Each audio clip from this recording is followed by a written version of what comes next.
अभी जो हमने बात करा कैपेसिटी ऑफ कंडक्टर या कैपेसिटेंस की, कैपेसिटी ऑफ कंडक्टर या इलेक्ट्रिकल कैपेसिटेंस की, उसमें हमारे पास सिस्टम हमारे पास ये आया, समझ में हमको ये आ गया कि जितनी अमाउंट ऑफ चार्जेस देंगे उतना उसका पोटेंशियल इंक्रीज़ होगा।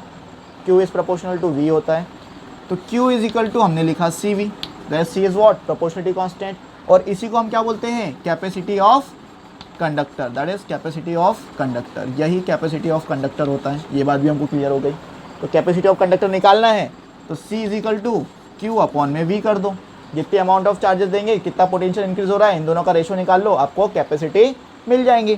तो अगर मैं आपसे क्वेश्चन पूछूं कि भाई अर्थ है, वो भी एक कंडक्टर है, तो उसको हम कितने अमाउंट ऑफ चार्जेस दे सकते हैं, तो आंसर है उसको हम बहुत ज़्यादा अमाउंट ऑफ चार्जेस, जिसकी कोई लिमिट नहीं है, कितने भी अमाउंट ऑफ चार्जेस दे सकते हैं, वो तो भंडार होता है पूरा। तो उसको हम कितने भी अमाउंट ऑफ चार्जेस अगर दे सकते हैं तो उसकी कैपेसिटी कितनी होंगी, तो obviously answer is what, infinity. तो अर्थ की कैपेसिटी कितनी होती है, इन्फिनिटी, क्योंकि हम उसको कितने भी चार्जेस दे वो एक्सेप्ट करता जाएगा और उसका एक्सेप्ट होते जाएगा, पोटेंशियल इंक्रीज होते जाएगा। दोनों का रेशो निकालेंगे तो सी इज़ व्हाट, सी हमेशा क्या मिलेगा हमको, infinite.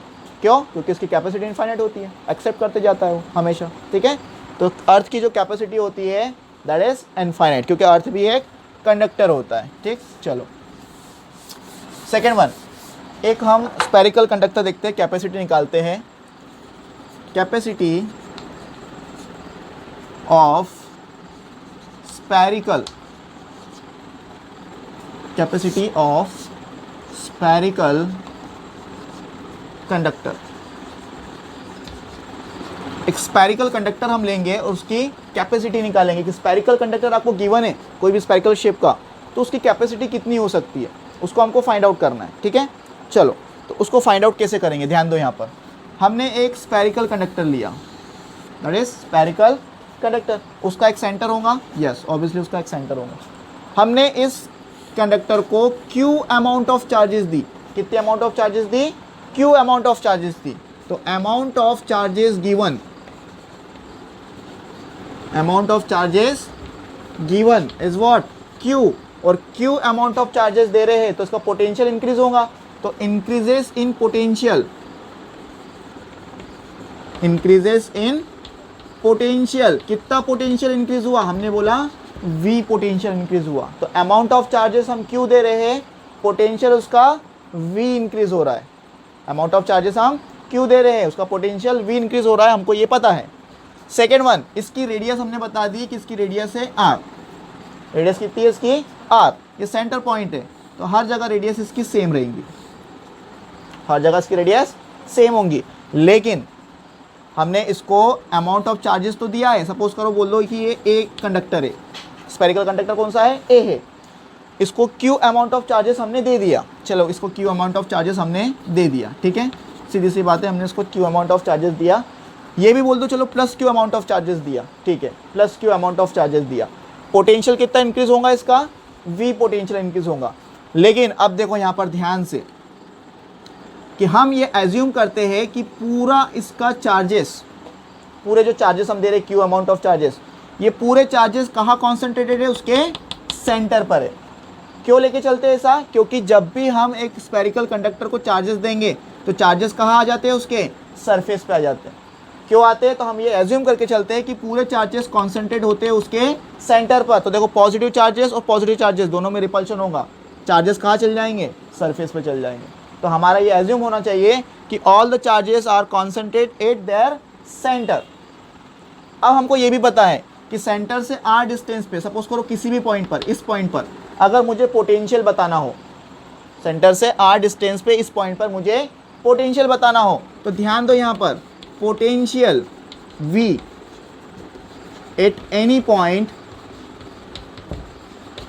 Point of spherical conductor, spherical conductor के किसी भी पॉइंट पर, R डिस्टेंस पर किसी भी पॉइंट पर पोटेंशियल कितना होगा, तो V is equal to 1/4 pi epsilon naught Q upon में R, यही होगा, दैट इज Q अपॉन में R वोल्ट। इतना पोटेंशियल होगा, हमको पता है R डिस्टेंस पे कितना होगा, तो R डिस्टेंस, हमने R डिस्टेंस कर दिया, amount of charges Q given है, क्योंकि हम लेके चल रहे थे कि सेंटर पे पूरे चार्जेस कॉन्सेंट्रेट है, कितने Q, तो सरफेस पे पोटेंशियल कितना मिलेगा, तो किसी भी पॉइंट पर स्पेरिकल सरफेस के किसी भी पॉइंट पर जो उसका पोटेंशियल होगा वो होगा V is equal to 1/4πε0 Q upon में R वोल्ट, दैट्स इट।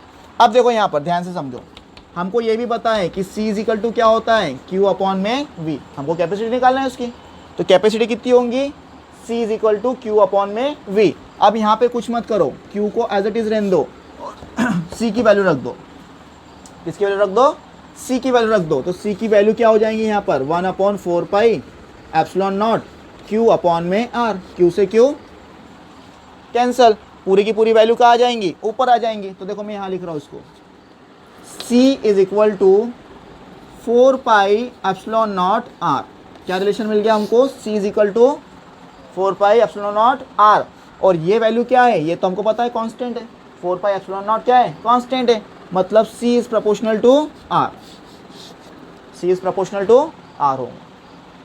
तो कैपेसिटी ऑफ स्फेरिकल कंडक्टर कितनी हो गई, C is equal to 4πε0 R, और ये कांस्टेंट है, इसके लिए C is proportional to R होगा, इसके लिए C is proportional to R होगा, ठीक है।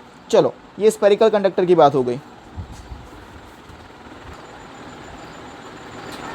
इसका मतलब ये हुआ कि C is proportional to R, the capacity of conductor is directly proportional to the radius of spherical conductor, जितनी रेडियस बढ़ेंगी उतना ही उसकी कैपेसिटी बढ़ेंगी, क्योंकि C is directly proportional to R हो गया है। इसका मतलब जितनी आप रेडियस बढ़ाते जाओगे स्फेरिकल कंडक्टर की, उतनी ही उसकी कैपेसिटी फैराड में बढ़ते जाएंगी। अब यहाँ पर एक रिलेशन देख लो कि C is proportional to R अगर है, तो हम जब इनकी वैल्यू में एक ग्राफ प्लॉट करेंगे x और y एक्सिस पे, R को x पे लेके C को y पे लेके, तो इनमें एक हमको स्ट्रेट लाइन मिलेंगी जो हमको बताती है कि जैसे जैसे रेडियस इंक्रीज़ होते जा रही है स्फेरिकल कंडक्टर की, वैसे वैसे उसकी कैपेसिटी भी क्या हो रही है, इंक्रीज़ हो रही है, वैसे वैसे उसकी कैपेसिटी भी इंक्रीज़ हो रही है, ठीक है। चलो अब नेक्स्ट वन, फैराड जो होती है, मैंने आपको बता दिया, जो माइकल फैराडे साइंटिस्ट थे उनके नाम के ऊपर फैराडे यूनिट दी गई, ठीक है, उनके नाम से फैराडे यूनिट दी गई।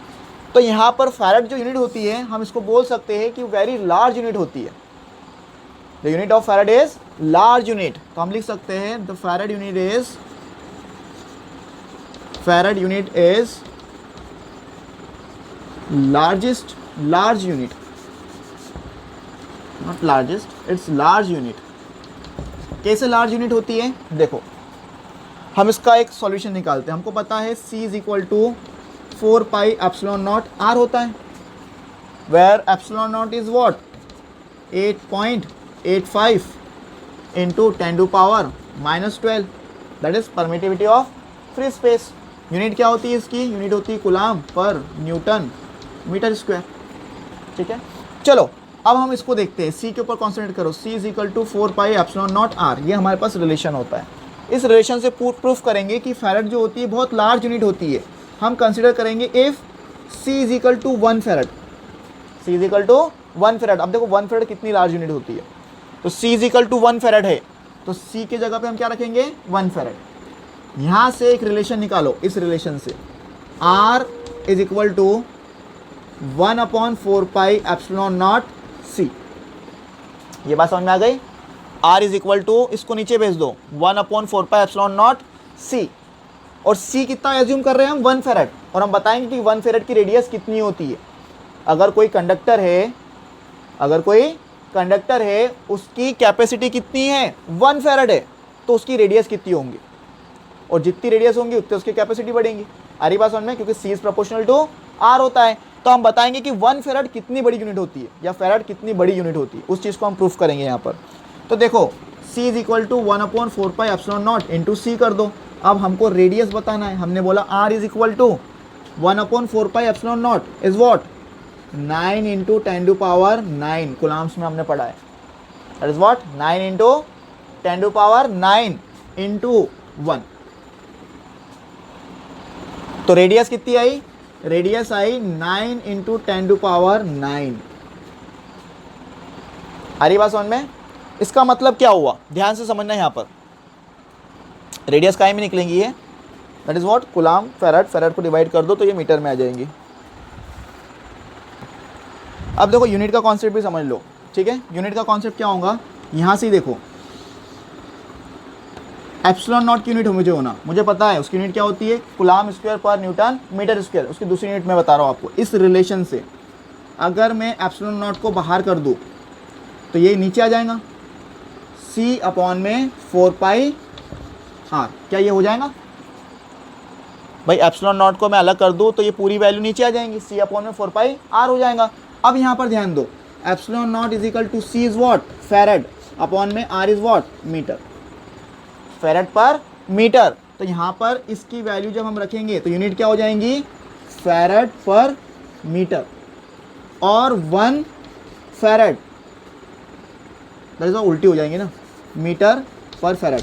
ये एप्सिलॉन नॉट नीचे है ना, तो यूनिट क्या हो जाएंगी, इसकी रिवर्स हो जाएंगी, मीटर पर फैरेड हो जाएंगी। तो हम इसको लिख सकते हैं दैट इज मीटर पर फैरेड, फैरेड से फैरेड कैंसल, तो यूनिट क्या आ गई यहाँ पर, मीटर आ गई। तो यहाँ पर हमारे पास रेडियस कितनी होंगी, रेडियस होंगी 9 × 10⁹ मीटर। रेडियस कितनी आ गई, 9 × 10⁹ मीटर, जब कैपेसिटी ऑफ कंडक्टर कितनी है, 1 फैरेड है।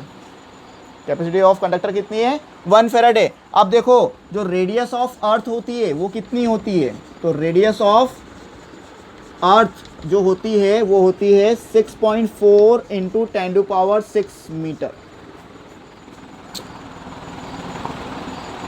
डिफरेंस समझ लो दोनों में, कितना आया कि रेडियस ऐसे कंडक्टर की रेडियस जिसकी कैपेसिटी कितनी है 1 फैरेड, उसकी रेडियस कितनी है 9 × 10⁹ मीटर, और रेडियस ऑफ अर्थ कितनी होती है 6.4, ये वैल्यू तो छोड़ भी दो, लेकिन 10⁶ मीटर। तो कौन सी रेडियस ज़्यादा बड़ी है, ये रेडियस ज़्यादा बड़ी किसकी, एक ऐसे कंडक्टर की जिसकी यूनिट क्या है, फैरेड। इसका मतलब फैरेड कितनी लार्ज यूनिट होती है, तो farad is 10⁻³ times of radius of earth.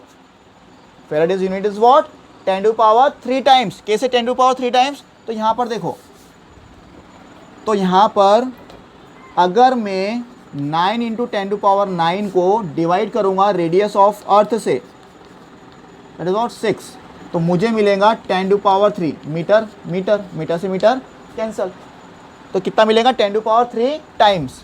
तो यहाँ पर मेरे पास क्या रिलेशन आएगा कि जब मैंने इस रेडियस से, जो कंडक्टर की रेडियस है, उससे अर्थ की रेडियस को डिवाइड किया तो मेरे पास कितना मिला 10⁻³ टाइम्स।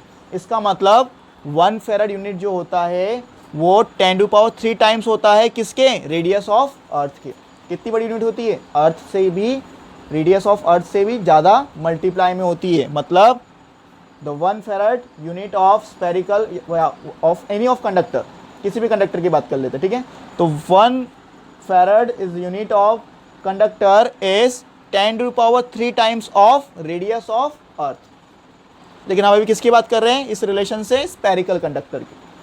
तो 1 farad is unit of the spherical conductor is 10⁻³ times of radius of earth.